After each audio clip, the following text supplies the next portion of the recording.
Hello viewers, welcome to IT System Admin and Information Technology Learning tutorial channel for you. Today in this tutorial I am going to show you how to use OpenDNS in Google Chrome browser. Sometimes it becomes very important for you, so don't forget to watch full video.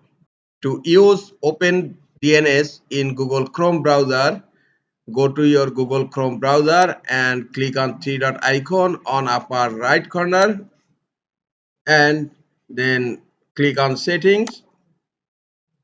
In left pane, click on privacy and security.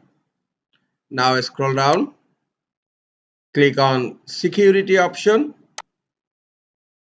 Scroll down again. Here under advanced, you will find use secure DNS and keep it turned on.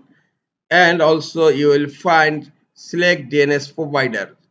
Click on the drop down menu here and you will find here OpenDNS.